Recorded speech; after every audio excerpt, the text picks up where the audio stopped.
the principle of consistency. The principle of consistency.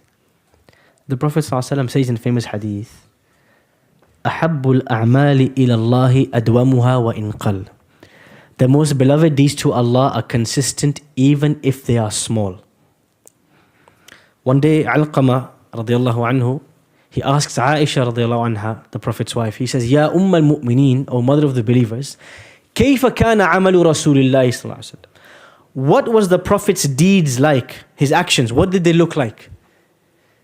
Did he have some days for some special things, some other days for other special things? She said, no. She says this famous word. كان عمله ديمة. His actions were consistent. He would do something, he'd do it every day of his life. And this is where the concept of the wird comes in. You might have heard this word, the wird. Wird in Arabic refers to a portion of the Quran or a portion of dhikr that you never leave every day. What does consistency mean? There's a really good, we'll come to that in a moment. How do you build a habit? What does consistency mean? It means this action, this habit is so important in my life. If I miss it, I will compensate for it. I will make it up later. So if the Prophet ﷺ would miss his sunnah, his 12 sunnah, the 12 sunnahs he would pray every day, or 14 depending on which narration you take, he would make them up later. If he missed the night prayer, he would make it up in the daytime. Because these are his habits. These are the pillars of his day. They never change. They never move. They never sway. This is consistency. When you do something consistently, you start to realize on a daily basis, you won't see the effect. But there's a compound effect. Say every mountain starts with a pebble. One pebble, another pebble, another. Before you realize it's a mountain. The Prophet ﷺ, this is how his worship would be. Small, but consistent. So when we want to copy, embody, emulate the Prophet ﷺ, we have to start with something small that we can do. We have to be realistic. The Prophet ﷺ says, when he's giving advice about this, he says, إِكْلِفُوا مِنَ الْأَعْمَالِ مَا تُطِيقُونَ. Take on board deeds that you are actually realistically able to do. فَلَنْ يَمَلَّ اللَّهَ حَتَّى تَمَلُّوا. Allah doesn't get bored, but you might get bored. Don't overdo it. So start with once a week. You can do once a week, make it twice. You can do twice, make it 3 times, 4 times. Hold yourself to account. But how do we build consistent habits? This is a deeper question and it applies to all aspects of life. How do you build a consistent habit? There's a book I can recommend to all of you. There's 2 books. One is a book called Atomic Habits by James Clear. I'm not saying Shaykh al-Islam James Clear. You say, Ustad Hisham takes from the kuffar. Yes, I take from the kuffar. The Prophet ﷺ said, Al-hikmatu dalatul mu'min. Wisdom is the lost property of the believer. Anna wajadaha fahuwa ahaqqu biha. Wherever he finds it, he is more deserving of it. If I find wisdom, useful, beneficial knowledge from a non-Muslim, I will take it. And so sometimes we have to accept and benefit from other sources. James Clear, he writes a brilliant book very recently called Atomic Habits. So all on this idea, how do I develop a habit?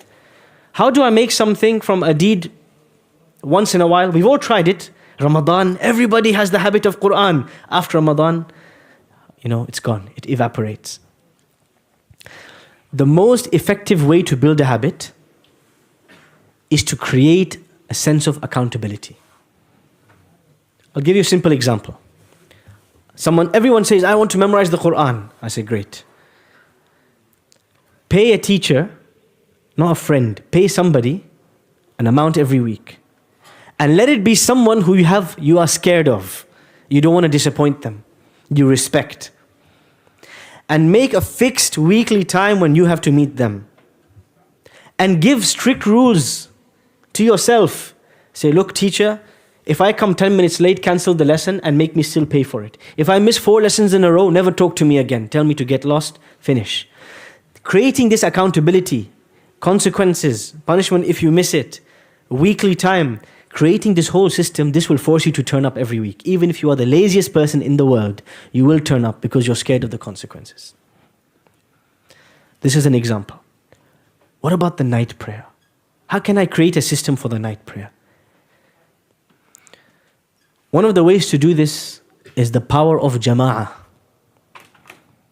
Alone, there is very little you can accomplish.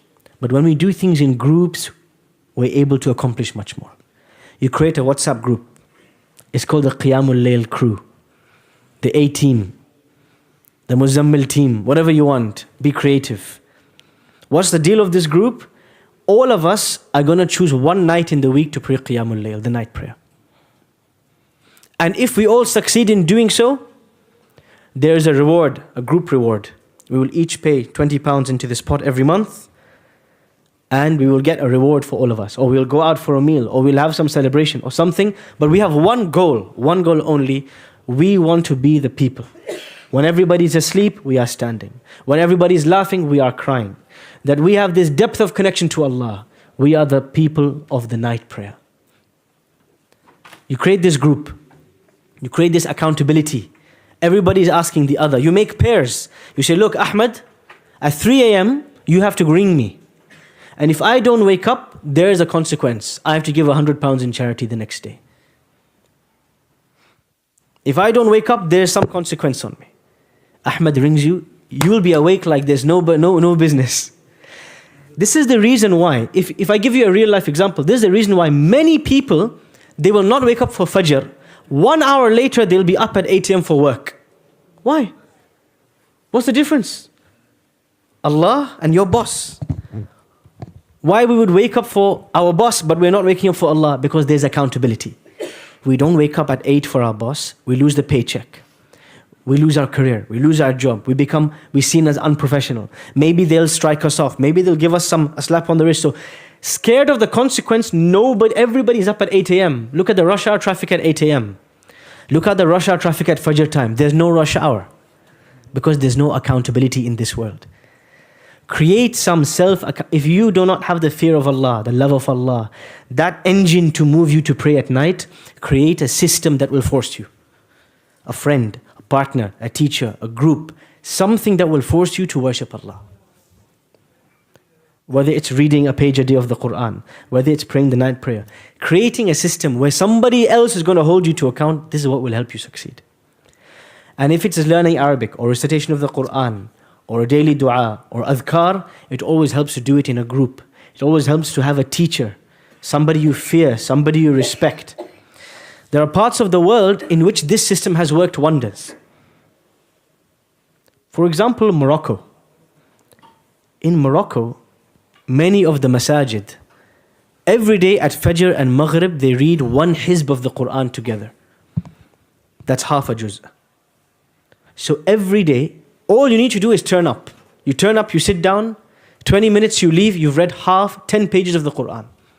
Start at the end of your day. Of course, there's discussions between ulama, between scholars, a valid difference of opinion whether we can recite the Quran in unison or not, etc., etc. But that's beside the point. Point is, when there's a group doing something, it becomes a culture, it becomes a habit. We'll give you another example from the Horn of Africa, from Bilad al-Somal. Many people wonder, what is the secret? What is the secret behind the Somali households producing huffaz like the Asian households produce sweets and gulab jamun? What's the secret? The Somali brothers say, someone's going to tell me, there is something, a system, a daily system that keeps them revising the Quran in groups. What's it called? Subh. You heard it right. What is this system? What do you guys do? Tell us the secret. We are masakeen, we need something like this. Tell us, what's the secret? You sit in a circle. Everyone recites one ayah. Okay, perfect. So everybody recites one ayah every day. And this culture exists in many, many households from a young age. Imagine you're a 3-year-old and you wake up every morning and all of your older siblings are sitting around your parents reciting one ayah each, until the whole family recited 10 pages of the Quran. Imagine this was your lifestyle, this was your culture. Your family will grow up loving the Quran, having that system of accountability with the Quran. When everybody sat in a circle, it's easy to join in. But if you need to, on your own, with all your distractions, do it by yourself, you'll probably forget. So it's really important. So these systems are there embedded in many cultures, many Muslim countries. And we need to revive these and embed them in our lives. a circle of dhikr, a circle of qiyamul layl, a WhatsApp group for revision of the Quran. A daily time we come together, we sit and we complete this thing that we want to make a daily habit. James Clear wrote his book like 2 years ago, but the Moroccans and the Somalis were doing atomic habits from 700 years. Let's not mince our words. These guys are late to the party. We've been developing habits since before their grandparents were born. So it's important to revive this system, how to develop a habit. كان عمل رسول الله صلى الله عليه وسلم ديمة. The Prophet's deeds were consistent. And the way this consistency was preserved was through halaqat, through teachers, through systems that would force you to do it even on a day you don't feel like it. Because everybody else is there. And so you need to turn up as well.